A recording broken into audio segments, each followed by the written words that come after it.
Ça faisait longtemps que j'avais pas fait de test de plateforme SVOD. Mais bah c'est parti. Salut les cinéphiles de l'extrême et bienvenue pour cette nouvelle vidéo où je vais vous parler de la plateforme SVOD Paramount+. Et je vous l'annonce tout de suite, ce n'est pas une vidéo sponsorisée et j'ai même pris directement l'abonnement d'un an. Voilà. Ok bah parlons de tarifs parce que j'en parle jamais de ça. Paramount+, c'est 8€ par mois ou alors 80€ par an. Donc t'as 2 mois offerts. Et il existe aussi d'autres tarifs parce que la plateforme est incluse par exemple sur Canal+, ciné-série ou alors Canal+ en lui-même avec le bouquet Disney+, etc., etc. Bref, je vous ai parlé uniquement de l'abonnement classique. Donc allons explorer un petit peu Paramount+, et d'abord la page d'accueil. Donc là on est sur quelque chose de plutôt classique, hein, c'est-à-dire voilà les nouveautés. Alors énormément de séries hein, en termes de nouveautés, mais pas seulement, puisque 14 Years est un film. Et si je clique sur la flèche, on a aussi Teen Wolf qui est un film. Mais bien évidemment, tout le monde sait que le seul film Teen Wolf est avec Michael J. Fox. Teen Wolf, a new comedy with Michael J. Fox, star of Back to the Future.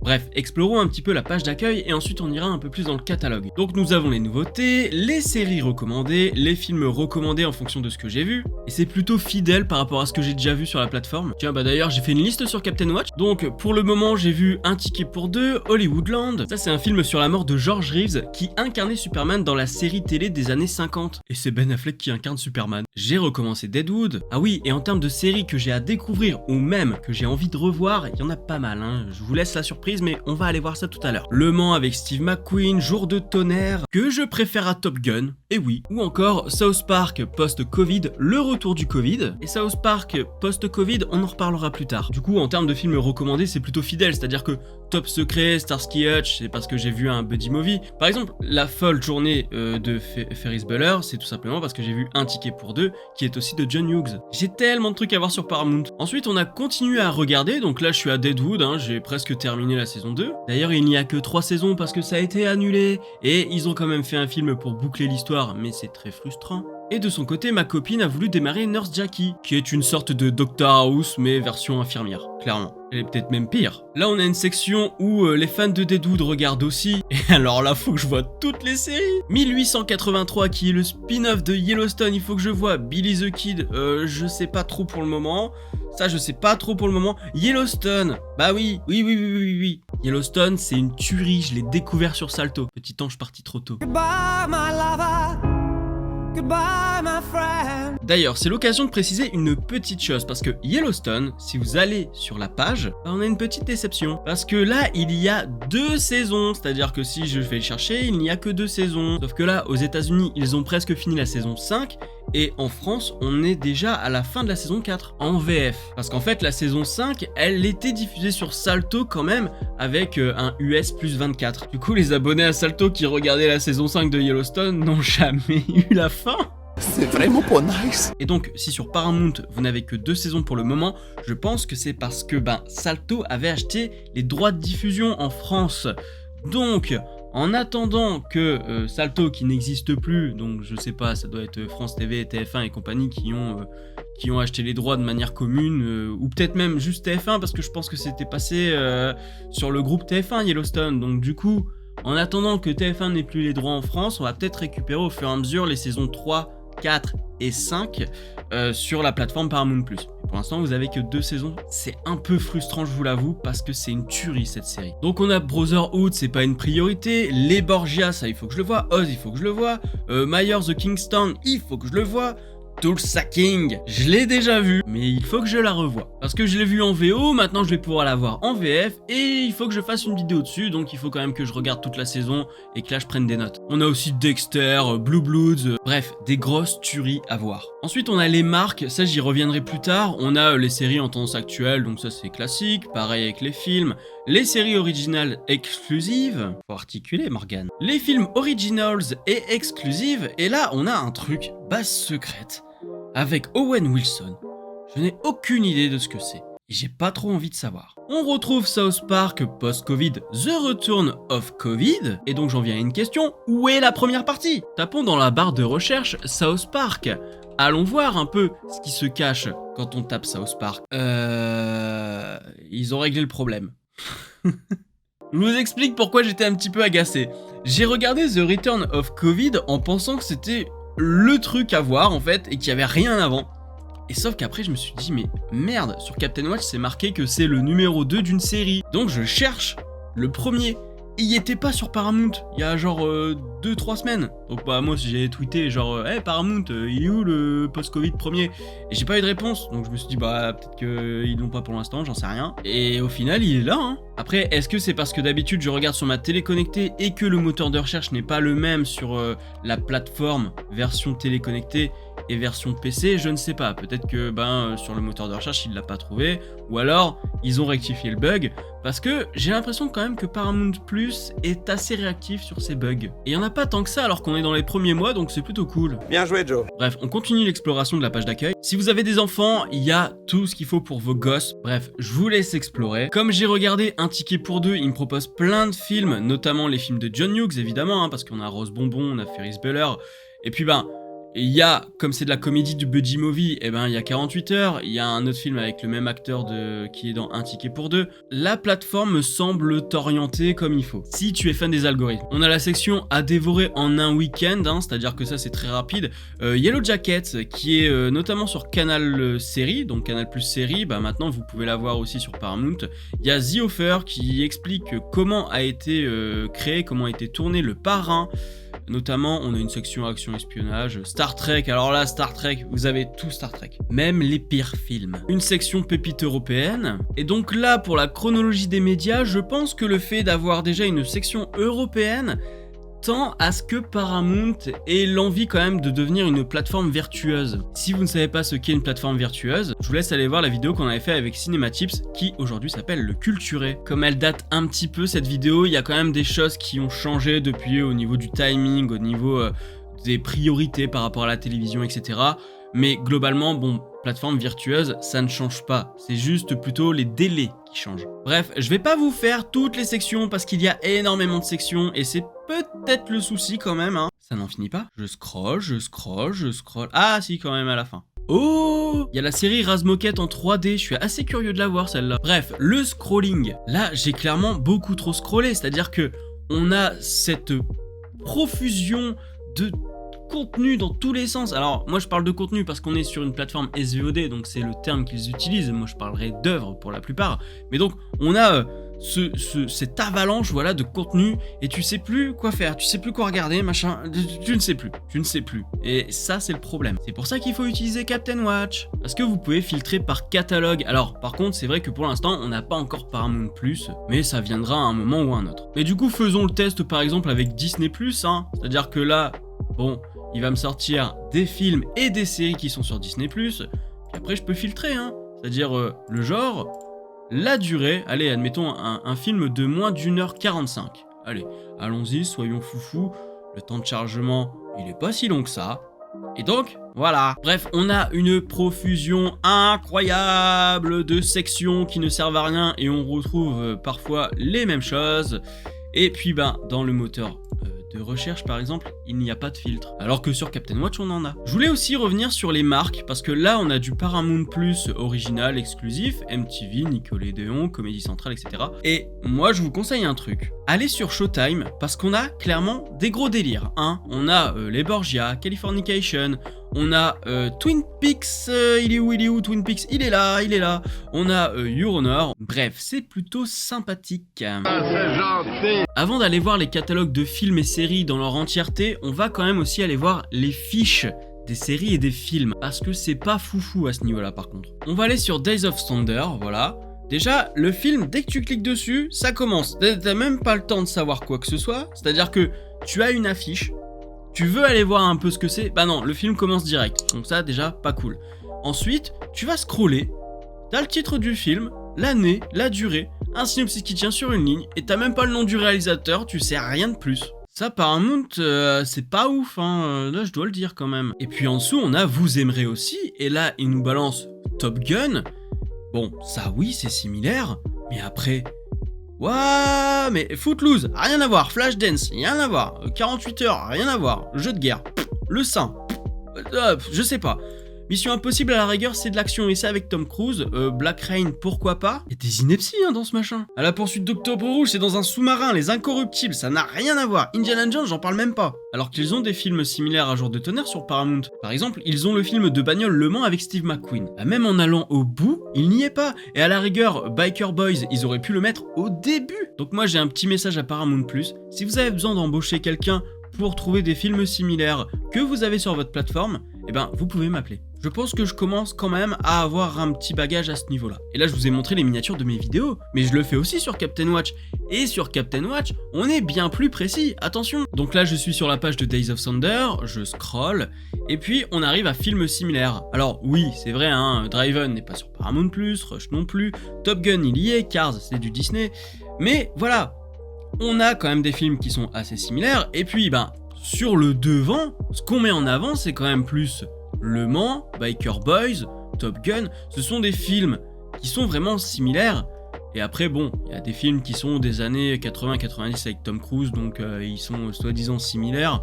Là pour le coup c'est pas moi qui les ai ajoutés. Mais sur Captain Watch, ce qui est vraiment similaire c'est en haut de la liste et on s'éloigne au fur et à mesure. Alors que sur Paramount c'est complètement aléatoire. Donc les pages de films vous voyez c'est plutôt médiocre, il n'y a pas d'informations et le film démarre comme ça, c'est un peu problématique. Et maintenant les fiches de série. Tant qu'à faire on va sur une série que je suis en train de suivre. On a l'information de la date de création, le nombre de saisons, on n'a même pas la durée d'un épisode. Tu sais même pas combien de temps dure un épisode. C'est fou quand même. Alors, ce qui est cool par contre, ça j'aime bien, la date de diffusion à l'époque, ça c'est cool, ça c'est une bonne information. Et au niveau des programmes similaires, c'est un peu mieux quand même, parce que là, on a quand même beaucoup plus de western dès le début, et ensuite on s'éloigne un peu. Alors, Tulsa King pour le coup, je l'aurais plutôt mis beaucoup plus avant parce que c'est une sorte de western moderne. J'allais dire comme Yellowstone, mais en même temps c'est le même créateur, donc c'est logique. Ah par contre j'avais pas remarqué, mais en fait à chaque fois le synopsis c'est celui de l'épisode en question et c'est tout en bas que t'as le synopsis de la série dans son intégralité, et ici il y a un guide des épisodes. En tout cas il y a encore des choses à améliorer au niveau des fiches de série, mais surtout au niveau des fiches de films. Waouh, c'est vraiment très léger, Ça te donne pas envie d'aller explorer un peu plus en fait. Regarde au-delà de ce que tu vois. D'ailleurs, en parlant d'explorer, regardons un petit peu le catalogue des séries et des films et on fera le bilan. Les séries. Alors on va mettre toutes les séries, non mais là, 1883, il faut le voir. Bon, j'ai pas encore commencé, mais Yellowstone, c'est une tuerie, donc il faut voir le spin-off. Et bientôt, il y a 1923 qui va sortir, et ça va être ouf. Il y a Harrison Ford, 10 Minutron, mais carrément. Après, on a des séries documentaires aussi. On a un peu de tout, Californication. Il faut voir Californication. Le Fox Mulder, il n'est plus du tout là. C'est plus du tout ça. Là, on est sur un écrivain qui prend de la drogue, qui baise avec des filles un petit peu trop jeunes pour lui. Ça nique toutes les conventions. Moi, j'ai découvert ça sur M6, ça passait genre après minuit parce qu'il y avait des épisodes interdits aux moins de 16 ans. Et il y avait des trucs. Moi, je me rappelle d'un truc où il se retrouve à baiser une meuf avec son pote. Et son pote lui prévient, écarte-toi, c'est une femme fontaine. Et ça m'a marqué, ça fait 15 ans que c'est gravé là. On a Charmed, un incontournable. Il faut que je regarde Cheers. Ça, c'est une sitcom à l'ancienne des années 80-90 qu'il faut que je vois. On a les enfants, voilà, on a tout. Franchement, là, il y a de quoi faire. Entre ce que je veux voir et ce que je veux revoir, je sais vraiment plus où donner de la tête. Je rappelle aussi que c'est eux qui ont fait la série Halo. Donc voilà, encore Ink Master, ça j'ai souvent entendu parler de cette série qui est plutôt un show télé, donc du coup on a aussi de la télévision américaine sur Paramount. Je vous laisse aller regarder, parce que là je scroll et je me dis mais j'aurai jamais le temps de regarder tout ça, parce que bon, il y a Tulsa King, regardez Tulsa King, il faut regarder Wolfpack, c'est la nouvelle série avec notre chère Buffy, il y en a trop. Et Twin Peaks, on a la version des années 90 et le retour dans les années 2010. Ah oui, et pour les sections, bon déjà ils sont malins parce qu'ils ont mis Paramount Plus Originals comme si c'était un genre à part entière, mais ils l'ont mis en premier.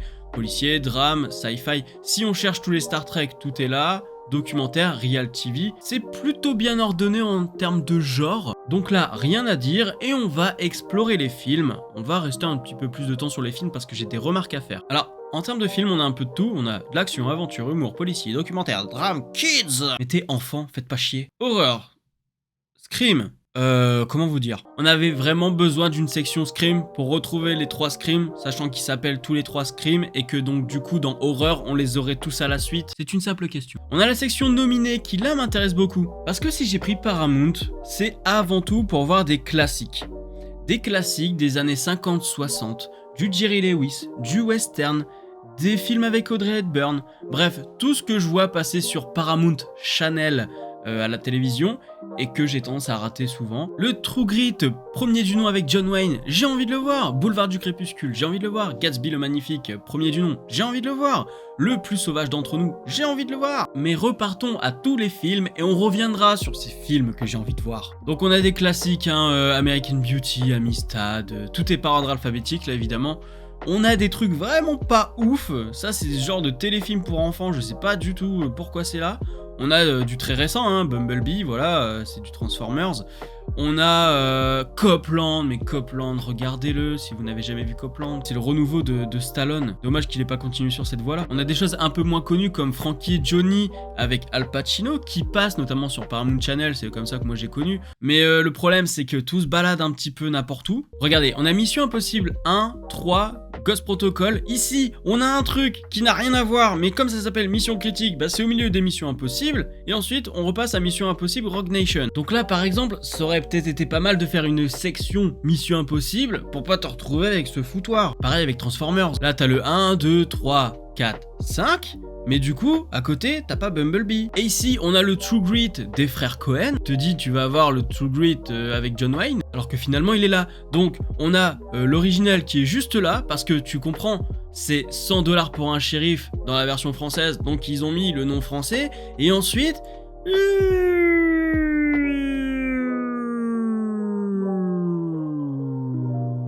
Pas trouvé ? Il est là. C'est un petit peu le bordel quand même, on va pas se le cacher. Bref, comme vous le voyez, il y a vraiment un peu de tout, il y a du vieux film, il y a du récent, il y a de la science-fiction, il y a de la comédie, il y a du drame, il y a de l'animation, il y a tout ce qu'il vous faut, même des films dont j'ai jamais entendu parler, genre c'est quoi ça, L'amour en équation avec Albert Einstein, là, je sais pas du tout, il y a plein de choses. La souris, ça c'est trop cool. Et puis bon, on a des choses un peu plus anonymes, là, qui fait du Indiana Jones pour enfants, et puis des documentaires. Donc sur la proposition des films, là, y a rien à dire. Il y a énormément de classiques que j'ai envie de voir. Il y a des petits films par-ci par-là dont j'ai jamais entendu parler qui m'intéressent. Mais j'ai mon bémol, et ça, ce sera amélioré par la suite, c'est que Paramount, quand on te dit Paramount, tu penses western, tu penses Jerry Lewis, tu penses à tous ces films-là. Et là, du Jerry Lewis, je me rappelle même pas en avoir vu un seul. On est d'accord, il n'y a pas de Jerry Lewis. Et le moteur de recherche est quand même à chier. Là, j'ai quand même marqué Stallone, et il faut savoir qu'il n'y a pas que tout le sacking avec Stallone. Il y a Copland qu'on a vu tout à l'heure. Et en tant que réalisateur, il y a aussi Staying Alive, qui est la suite de La fièvre du samedi soir. Donc en fait, tu vas taper un truc avec un mot-clé bien précis, mais les tags qui doivent être dans la base de données Paramount ne sont pas assez efficaces. C'est-à-dire que là, je mets Stallone, tu vas pas savoir qu'il y a Copland et tu vas pas savoir qu'il y a Staying Alive. Voilà. Alors que c'est quand même deux films où c'est évident. Enfin, Staying Alive peut-être un peu moins, mais Copland, il est dessus, il est même sur l'affiche. Et c'est pas là. C'est les premiers mois de la plateforme, il faut le temps que ça se goupille. Sauf que je veux bien quand c'est du salto ou quoi. C'est pour ça d'ailleurs que salto, j'avais pas fait ma vidéo dès le début parce que fallait le temps que ça démarre. Mais là, on parle d'une plateforme américaine qui est déjà aux États-Unis. Disney+, c'est pareil. Quand ils sont arrivés en France, j'ai fait mais putain, c'est quoi ce bordel ? Là, Paramount, c'est pareil. Je suis désolé. Au bout d'un moment, quand ça fait plusieurs mois que t'es déjà dans ton pays d'origine, quand t'arrives en France, faut quand même avoir un minimum pour que ce soit cohérent. Là, ça va pas. Ça ne va pas. En termes de navigation, ça ne va pas. C'est une ergonomie qui est toute pétée. Bref, si je dois faire un bilan, c'est que la plateforme en elle-même, pour son ergonomie, pour son esthétique, elle est pas ouf du tout. On a des plateformes en France qui font bien mieux. On peut prendre par exemple Shadows, Outbuster qui a aussi un bon système pour faire des découvertes. On a aussi Filmo. Là pour le coup ce sont des plateformes où tu te dis ouais ok, il y a quand même du taf. C'est pas toujours parfait pour certains, mais en même temps eux c'est des petits. On parle d'un studio qui a plus de 100 ans. On parle d'une plateforme SVOD qui vient s'implanter en France alors qu'elle est déjà implantée aux États-Unis dans son pays d'origine. Et donc là on se retrouve avec une ergonomie vraiment pas ouf, qui nous permet pas d'explorer comme on voudrait, de retrouver ce qu'on veut, c'est ça le pire. Donc là non, je peux pas dire. Si vous voulez naviguer dessus, c'est pas possible. Après, est-ce que c'est pire que Prime Video? Je ne sais pas. Par contre, le point fort, c'est son catalogue. Là, y a rien à dire. C'est-à-dire que l'ergonomie, je peux outrepasser. C'est pas... tant pis, on fait avec. Par contre, le catalogue, c'est le plus important. Et là, il y a du lourd. Il y a des trucs Enfin, il y a du Cecil B 2000. Il y a les 10 commandements. Il y a des classiques des années 50-60, comme... Je l'ai recherché, c'est pour ça que je prends Paramount, c'est pour avoir ces films-là.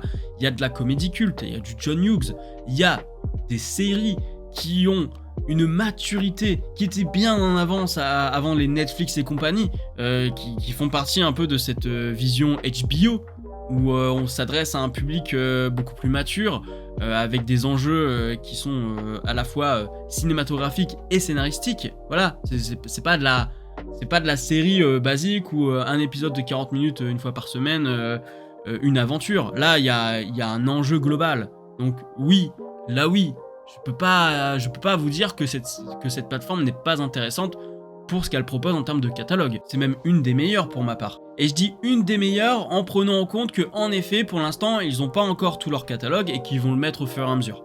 Je ne sais pas si à terme, ils vont vendre sur les autres plateformes les droits de diffusion. Je ne sais pas si on verra l'avenir du Transformers sur d'autres plateformes. Je ne sais pas s'ils vont rester dans un circuit fermé. Mais en tout cas, de ce qu'ils proposent là, je me retrouve beaucoup plus facilement sur du Paramount que sur du Netflix. Parce que Netflix, j'ai vraiment l'impression d'avoir fait le tour constamment. Il y a de temps en temps des petits trucs qui sortent de nulle part parce qu'ils ont fait un partenariat avec MK2 ou alors avec la Cinémathèque. Mais en dehors de ça, j'en ai marre de voir Retour vers le futur qui pop tous les 6 mois quoi.